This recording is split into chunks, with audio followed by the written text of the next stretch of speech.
Taylor Swift sat cross-legged in her Nashville home studio on the afternoon of October 28, 2025, strumming through some rough demos. The sunlight streamed through the tall windows, dust motes floating lazily in the warm light, but her focus was shattered by the sudden ring of her phone. She didn't recognize the number, but the Los Angeles area code made her pause.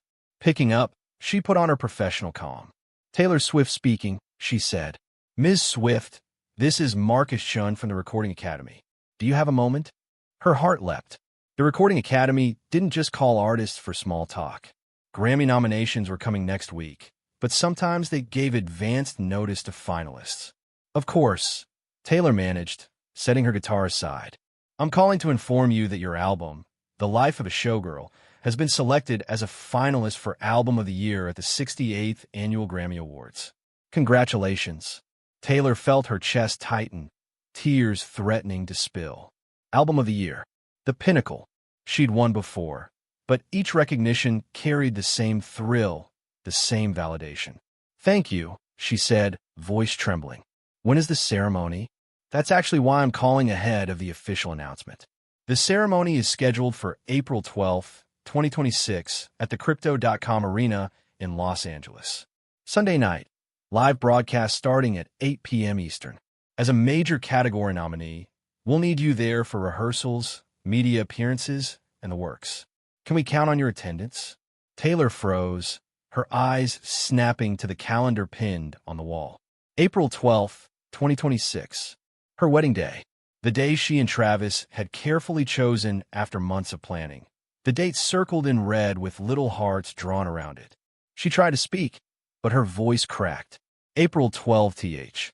"Yes, April 12th, Marcus said. Is there a problem?" That's my wedding day," Taylor whispered, barely audible. There was a pause. Marcus's tone softened, a hint of sympathy seeping through. "I see. That is unfortunate timing. But I have to be honest. We cannot change the date. Contracts are signed, venues booked. It's fixed. But as Album of the Year nominee, this is the pinnacle of musical achievement. Millions would kill for this spot. Surely you could adjust your wedding." Taylor's throat tightened. I need to think about this," she said, barely keeping her composure. "Of course," Marcus replied, "but I'll need your answer within 2 weeks. We're planning the show meticulously. And, to be honest, if you can't attend and you win, the optics aren't ideal." After the call ended, Taylor sat in her studio in stunned silence, staring at the calendar. The impossible choice stretched before her. The greatest professional recognition of her life or the most personal, meaningful day she'd ever imagined. She picked up her phone and dialed Travis. His voice was tired, probably from practice. "Hey babe, what's up?" he answered. "Can you come home when practice is over?" "We need to talk," she said, keeping her voice steady though her hands trembled. 3 hours later, Travis walked into their kitchen to find Taylor sitting at the table, laptop open, tears streaking her face. "What happened?" he asked immediately, dropping his bag. "I got a call from the Recording Academy. I'm a finalist for Album of the Year," Taylor said quietly. His face lit up with a huge smile. "Baby, that's incredible. Why are you crying?" "The ceremony is April 12th, she whispered. Travis's smile faded as comprehension dawned. "Wait, April 12th? That's our wedding day." Taylor nodded, her chest tightening. "They won't change it. It's locked in." Travis sank into the chair opposite her. "Okay, so if I get this right, they want you to pick the Grammys or our wedding day." Taylor's tears fell freely now. I don't know." He exhaled sharply. "Taylor, I'm not asking you to give up your career. I'm asking one day, one single day, can we come first?" The words hung in the air. Taylor's world seemed to tilt, caught between the career she had poured her life into and the love she had chosen to share forever. Travis's eyes searched hers, filled with both hope and fear. "Taylor, are you seriously saying your career might come before a wedding day?" "I'm not saying that," she whispered, voice trembling. "I'm saying this is Album of the Year. This is a career-defining moment. And the thought of missing it terrifies me." Travis ran a hand through his hair, trying to keep his own composure. "Taylor, I've watched you work since you were 14. I've celebrated every award, every milestone, and I've loved you through it all. But this day, this one day, is about us. It's about becoming husband and wife. If you can't put us first for 24 hours, what does that say about the rest of our life together?" Taylor shook her head, tears spilling over. "It doesn't mean that, Travis. I love you. I want to marry you. But I've worked my whole life for moments like this. And suddenly, I'm supposed to choose." "You're not supposed to choose," Travis said, voice rising, frustration edging in. "You're being asked to prioritize. Just this once. Just one day." "I can't," Taylor said, standing now, her body trembling. "This album is personal, vulnerable. Every song is a piece of me. If I miss it and win, it'll be a headline.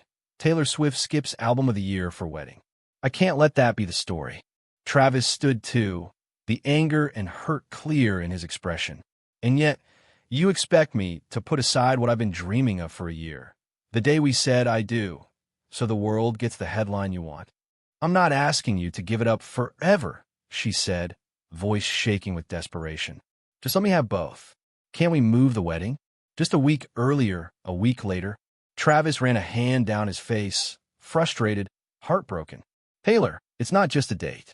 Families have made plans. Vendors booked. Everything is set. We chose this day because it was perfect, and now you're asking me to unravel that because the Recording Academy can't move theirs? That's not fair." Her chest tightened as she tried to find words. "But Travis, this is my life, my career, my identity. It's who I am. And I'm asking you to remember who I am," he said, his voice quieting now, almost pleading. "The man you love. Not Taylor Swift, the brand, not the superstar. Me. And this one day. If you can't put me first, then what does that say about our marriage?" Taylor felt her world spin. Every argument, every thought, every fear and hope collided in her mind. She loved him. She really did, more than anyone. But the Grammys, this award, wasn't just recognition. It was a piece of herself. They stood in silence, the kitchen heavy with tension and sorrow. Finally, Taylor's voice broke, quiet and trembling. "I need time to think." Travis shook his head, a bitter laugh escaping. "Time to think? You mean time to decide if I'm worth giving up the Grammys for?" "It's not like that," she said, but even to her own ears, it sounded hollow. He grabbed his keys. "I'm going to Jason's. I need space." "Travis, don't leave," she begged. "We can work through this." But he was already out the door, leaving her staring at the empty kitchen, the calendar with April 12th circled in red, hearts drawn around the numbers mocking her indecision. Over the next week, the same conversation replayed in endless variations, sometimes calm, sometimes heated, sometimes silent tears. Each discussion brought them to the same impasse. Taylor's career versus their wedding. Love versus ambition. One day, one choice impossibly tangled. Every solution she suggested, Travis rejected. Every compromise he proposed, she countered. The world outside began to notice. By day 8, the story had leaked. TMZ ran headlines. Taylor Swift faces impossible choice. Grammy Awards or wedding day. The internet exploded. Fans split. Families weighed in. Social media erupted with debates. Everyone had an opinion. Taylor sat on the edge of her bed, phone buzzing endlessly. Her mother, Andrea Swift, called. "Honey, what are you going to do?" I don't know, Mom," Taylor admitted, voice breaking. "Do you love him?" Andrea asked gently. "More than anything," Taylor whispered. "Well," her mother said simply, "then there's your answer." But Taylor's heart still felt torn. Love and career, wedding and Grammys, both calling her with equal insistence, neither allowing surrender. She closed her eyes, trying to imagine the choice she'd have to make, and the heartbreak of saying no to either one. By the third week, Taylor and Travis had run the spectrum of emotions. Sometimes they sat side by side in exhausted silence, the weight of the decision pressing on their chests. Other times, they shouted, voices echoing through the house, accusations and pleas tangled together like a storm. Every attempt at compromise ended in frustration. "What if we have a small ceremony?" Taylor suggested one evening, her voice raw. Just immediate family on April 12th. Then we do the big celebration later. Travis stared at her, disbelief etched across his face. How is that fair? You'd still technically have your wedding, but I wouldn't get the day we imagined. Taylor shook her head, frustration boiling over. It's not about fairness. It's about making it possible to have both. We could. No, Travis interrupted sharply. We chose April 12th for a reason. The plans are set. The families, the venue, the flowers. All of it. And now, you're asking me to bend that for the Grammys? That's not compromise, Taylor. That's hedging. She bit her lip, tears spilling down her cheeks. I'm just trying to find a solution. I don't want to lose either one of them. You can't have both, he shouted, voice cracking. Not without sacrificing something that matters. And if you can't see that, then maybe we're not ready for this. The words hit her like a physical blow. Not ready? Travis, we've been planning this forever.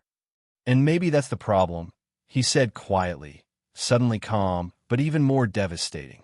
We've built all these expectations, all these dreams, and now reality is asking you to choose.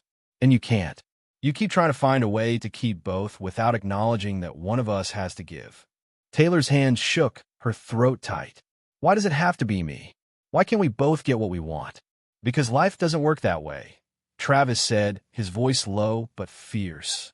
Sometimes love isn't about winning. Sometimes love is about choosing.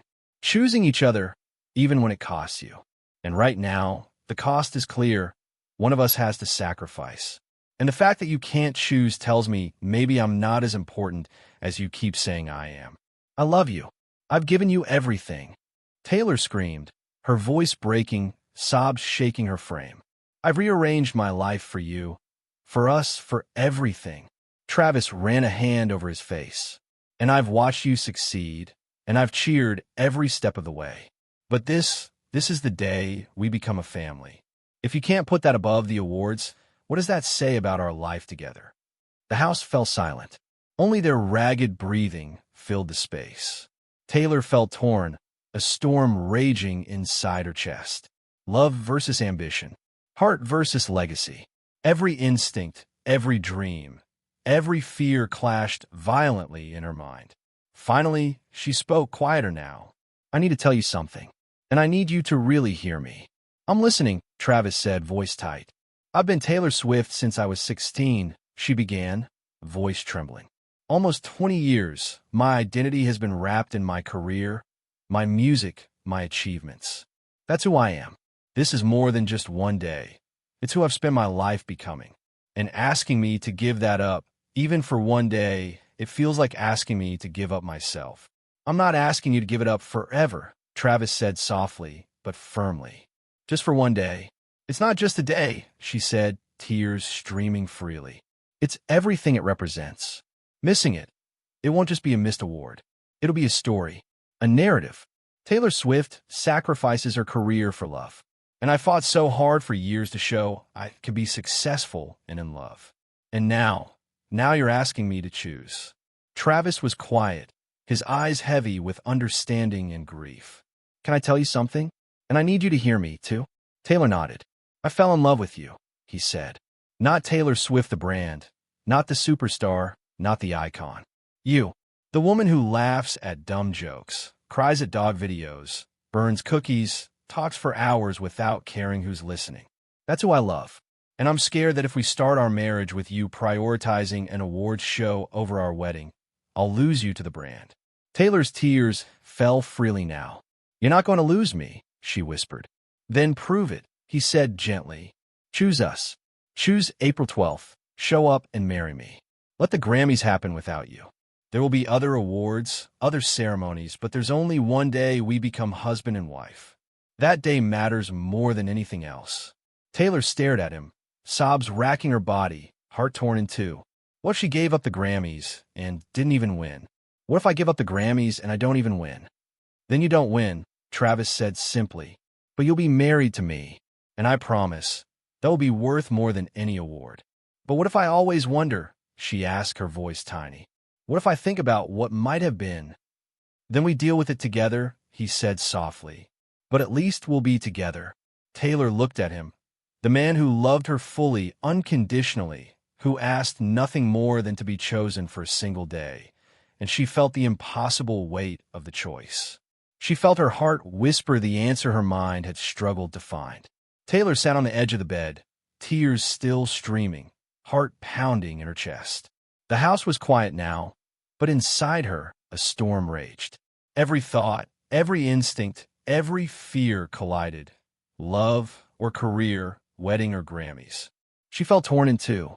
She thought of her album, every late night, every tear, every song written straight from her soul. And then she thought of Travis, his laughter, his warmth, his unwavering support, and how he had asked nothing more than to be chosen for a single day. She picked up her phone and dialed Marcus Chun at the Recording Academy. "Marcus," she said, voice trembling, "I won't be able to attend the ceremony. I'm getting married that day, and I'm not changing my wedding date." There was a long pause on the line. "That's your final decision?" Marcus asked carefully. "It is," Taylor said, surprising herself with the steadiness creeping into her voice. "I've thought about it. I love my career. I love my music. I love my fans. But I love Travis, too. And there's only one day when we become husband and wife. That day matters more than any award." Marcus let out a quiet breath, almost a sigh of relief. "We're disappointed, of course, but I understand. And for what it's worth, Taylor, I think that's a beautiful choice." When the news went public that afternoon, the world erupted. Headlines splashed across the internet. Taylor Swift skips Grammys for wedding. Social media exploded with opinions, analysis, and heated debate. Some praised her for prioritizing love over accolades. Others criticized her, saying she was letting go of a career-defining moment. But Taylor found herself oddly peaceful. She had made her choice, and it felt right. Days passed in a blur of final wedding preparations. Taylor and Travis moved forward with their plans, the previous tension slowly giving way to joy. Each decision made, each detail confirmed, reminded her that this day belonged to them alone. April 12th, 2026, finally arrived. The morning was calm, the sun golden through the windows, and Taylor felt a nervous, excited flutter in her stomach. Friends and family gathered, laughter and warmth filling the air. The venue was beautiful, adorned with flowers and soft lights, every detail exactly as they had dreamed.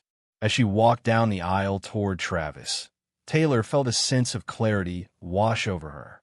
Every doubt, every fear, every sleepless night had led to this moment. His eyes met hers, filled with love, relief, and joy. All the arguments, all the tears, they were worth it to be here in this very second, fully present. The ceremony was intimate, heartfelt, and perfect. Taylor felt each vow resonate deep inside her, each promise echoing the commitment they had both fought so hard to honor. And when they finally kissed, the world outside the wedding seemed to disappear entirely. Meanwhile, the Grammy Awards were underway in Los Angeles. Taylor's absence made headlines as expected. She would not know the outcome until later, but it didn't matter. In that moment, she was entirely immersed in the love and happiness surrounding her. As she danced with Travis that evening, laughter spilling freely, she realized something profound. She hadn't lost anything. She had chosen love, chosen the life she was building with the man she adored. And in that choice, she had won something far more meaningful than any award. Her phone buzzed occasionally with congratulations and updates, but Taylor didn't check. She didn't need validation from the world tonight. She had chosen what mattered most, and for the first time in weeks, she felt completely, utterly at peace. As the evening wore on, Taylor watched Travis laughing with friends and family, the room glowing with happiness and warmth. Every moment, every smile, every toast reminded her why she had made the choice she did. She felt a serenity she hadn't known in weeks, a quiet certainty that some moments in life were irreplaceable. Her mind drifted briefly to the Grammy Awards, airing live across the country. She would never know in real time if she'd won Album of the Year. But that thought, which once had made her chest tighten, now felt distant and unimportant.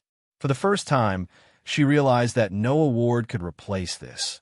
The feeling of holding Travis's hand as they danced together, the laughter and love surrounding them, the shared glances that spoke volumes without words.